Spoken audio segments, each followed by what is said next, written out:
Students, हमारा next topic है। Last time हमने एग्जांपल्स ऑफ स्ट्रेस किए थे। अब हमारा नेक्स्ट टॉपिक है कि नॉर्मल एंड टेंजेंशियल, और टेंजेंशियल को शेयरिंग स्ट्रेस भी कहते हैं, इसके बारे में पढ़ेंगे। देखो, एज यू नो दैट कि आपके पास जो स्ट्रेस वेक्टर होता है वो टी न्यू होता है। टी न्यू आपके पास स्ट्रेस वेक्टर है। अगर मैं उस वेक्टर को रिजॉल्व करूँ तो दो कंपोनेंट्स में रिजॉल्व होगा जो कि परपेंडिकुलर होंगे। And is inclined to the plane, the stress vector t nu is inclined to the plane on which it acts, कि उस प्लेन पे इंक्लाइंड होगा जिस पे वो एक्ट करेगा। And need not be in the direction of unit normal new cap, और may be ऐसा भी हो सकता है कि जिस डायरेक्शन में नॉर्मल हो उस डायरेक्शन में ना हो। तो जो आपके पास प्रोजेक्शन होगी टी न्यू की, the projection of t new on the normal new cap पे जो प्रोजेक्शन होगी टी न्यू की, उसे हम क्या कहेंगे? नॉर्मल स्ट्रेस कहेंगे। और नॉर्मल स्ट्रेस को हम सिग्मा या सिग्मा एन से डिनोट करते हैं। Sigma n means normal stress. Now projection of similarly t nu की अगर मैं projection on the plane pi in the plane of, किस प्लेन में? टी न्यू और न्यू कैप के प्लेन में देखूं तो उसे क्या कहेंगे हम? टेंजेंशियल या शेयरिंग स्ट्रेस कहेंगे। और इसे क्या किससे डिनोट करते हैं? टो से डिनोट करते हैं, या फिर हम लिख सकते हैं सिग्मा टी।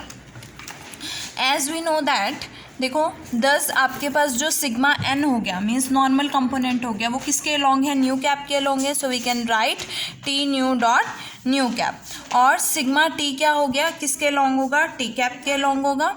तो that is t nu dot t cap. यहाँ से magnitude of t nu means stress vector का मैग्नीट्यूड क्या होगा? Sigma n square plus sigma t square, जो आपने पहले भी पढ़ा है, s square plus n square. तो वेयर टी न्यू जो है आपका यूनिट वेक्टर होगा, जो न्यू कैप के क्या होगा? नॉर्मल होगा, परपेंडिकुलर होगा। और किस प्लेन में लाई करेगा? पाई प्लेन में लाई करेगा, जैसा कि आपको डायग्राम में शो किया हुआ है। नेक्स्ट आता है आपका टेंसाइल स्ट्रेस। देखो टेंसाइल स्ट्रेस क्या है? स्ट्रेस, वो स्ट्रेस जो कि आउटवर्ड नॉर्मल के डायरेक्शन में होगा, नॉर्मल की डायरेक्शन के अलोंग होगा और इसी डायरेक्शन में होगा, उसे हम पॉजिटिव कहेंगे। That is in this case sigma आपके पास पॉजिटिव होगा, ग्रेटर देन 0 होगा, तो उसे हम क्या कहेंगे? टेंसाइल स्ट्रेस कहेंगे। अगर स्ट्रेस आपके नॉर्मल के जो नॉर्मल के डायरेक्शन है उसके अपोजिट डायरेक्शन में होगा, then we can say that it is negative and it is compressible stress, and in this case sigma is less than 0. Negative means less than 0. Next आता है आपका प्योर शेयर स्ट्रेस। अगर मैं pure shear stress की बात करूँ तो इसमें नॉर्मल क्या होगा? नॉर्मल कंपोनेंट 0 होंगे। इट मीन्स सिग्मा क्या होगा? 0। अगर प्योर शेयर स्ट्रेस है तो नॉर्मल 0 होगा एंड नॉर्मल स्ट्रेस 0 होगा, और प्योर नॉर्मल स्ट्रेस है तो शेयर स्ट्रेस 0 होगा। तो प्योर शेयर स्ट्रेस है तो सिग्मा इज इक्वल टू 0, और इस केस में टी न्यू जो है वो न्यू कैप के परपेंडिकुलर होगा। देन स्ट्रेस वेक्टर को हम क्या कहेंगे? प्योर शेयर स्ट्रेस कहेंगे। इसी तरह से प्योर नॉर्मल स्ट्रेस क्या है? जिसमें आपके पास शेयर स्ट्रेस 0 है। Shear stress means tau is equals to 0, और इस केस में टी न्यू जो है वो न्यू कैप के पैरेलल होगा। तो देन इन दैट केस हम स्ट्रेस वेक्टर को क्या कहेंगे? प्योर नॉर्मल स्ट्रेस कहेंगे। अब आती हैं प्रेशर की बात।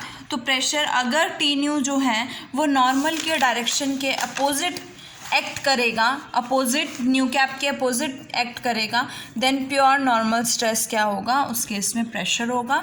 इस केस में सिग्मा जो है वो less than means normal stress negative होगा, और टो की वैल्यू क्या होगी?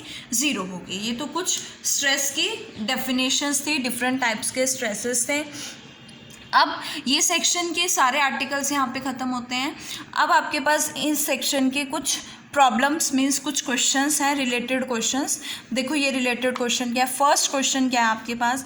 Find the normal and shearing stress. We have to find the normal and shearing stress on a plane जिसका नॉर्मल किस डायरेक्शन में है? 1,1,1, और relative to principal directions of stress, जो किसके रिलेटिव है? प्रिंसिपल डायरेक्शंस ऑफ स्ट्रेस के।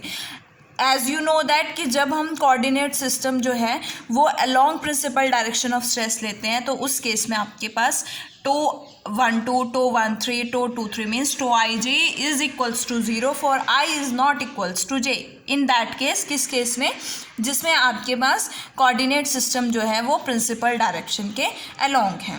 तो इस केस में आपके पास 2 1 2 2 2 1 2 1 3 2 3 1 2 2 3 2 3 2 सब क्या हो जाएंगे, वेनिश हो जाएंगे।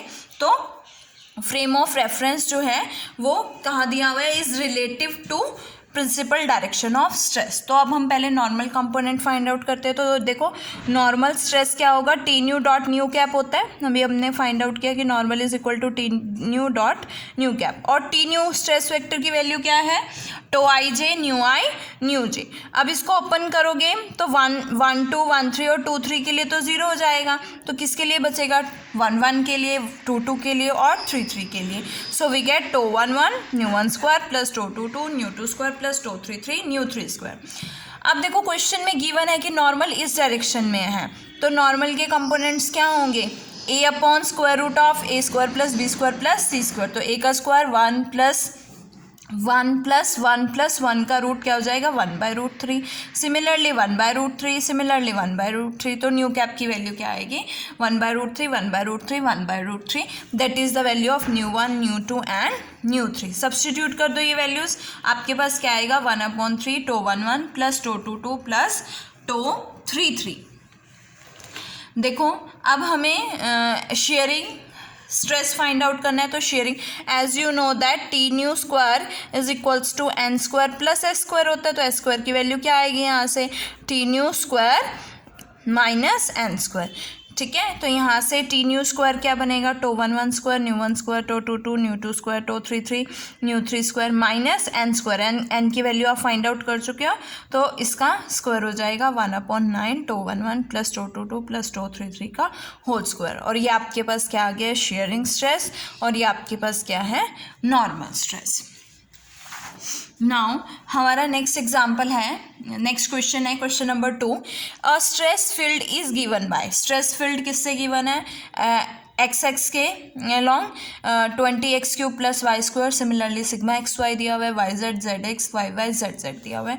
हमें किसके कंपोनेंट्स फाइंड आउट करने हैं, बॉडी फोर्स के, रिक्वायर्ड टू इंश्योर इक्विलिब्रियम। देखो इक्विलिब्रियम कंडीशन दी हुई है, तो हमें पता है, हम अपने इक्वेशन ऑफ इक्विलिब्रियम क्या होती है स्ट्रेस के केस में, tau i j comma j plus f i is equals to 0। अगर मैं इसको ओपन करती हूँ, पहले आई को एक्स पुट करती हूँ, देन आई को वाई, देन आई को जेड, तो 3 इक्वेशंस आएंगे आपके पास, 3 होमोजीनियस इक्वेशंस, 3 इक्वेशंस आएंगे आपके पास।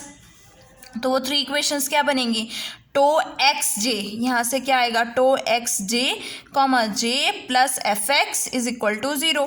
अब जे को एक्स वाई जेड पुट करोगे तो आपके पास फर्स्ट इक्वेशन आएगी, जे को एक्स वाई जेड पुट करोगे, अगर एक्स के प्लेस पे यहाँ पे जब आपने वाई पुट किया है तो वाई जे हो गया, तो अगेन जे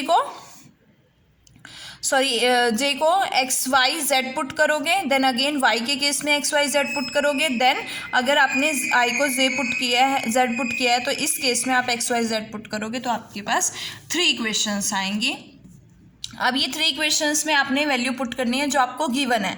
देखो सिग्मा एक्स एक्स की वैल्यू क्या है, 20x³ प्लस वाई स्क्वायर। अब सिग्मा एक्स एक्स को आपने किसके रिस्पेक्ट में, एक्स के रिस्पेक्ट में डिफ्रेंशिएट करना है, पार्शियल डेरिवेटिव करना है। तो क्या आएगा, 3 × 20 60 एक्स स्क्वायर, और वाई का एक्स के रिस्पेक्ट में 0 हो जाएगा, तो यहाँ से 60x², ये भी 0 हो जाएगा जेड के रिस्पेक्ट में, और एफ एक्स बच जाएगा।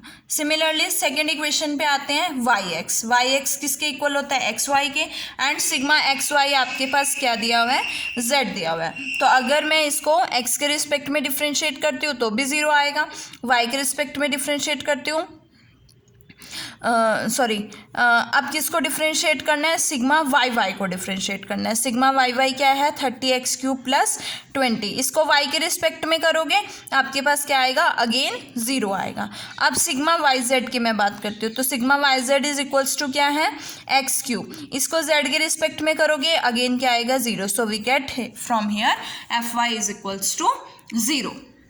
और f x is equals to क्या आएगा -60x²।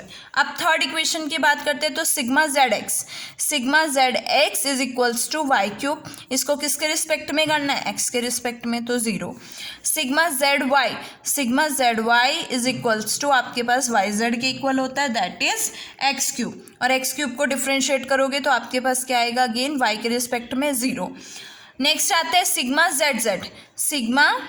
Z is equals to क्या है 30y² प्लस 30z³। अब इसको किसके रिस्पेक्ट में करना है, हमने z के रिस्पेक्ट में करना है, तो आपके पास क्या आएगा, ये तो 0 हो गया, ये क्या बनेगा 90z²। So we get fz is equals to -90z²। और ये आपके पास क्या आ गए हैं, बॉडी फोर्सेस पर यूनिट वॉल्यूम। और अगर per unit mass find out करना है तो डेंसिटी आ जाएगी अपॉन में, दैट इज 1/ρ -60x², 0, -90z²।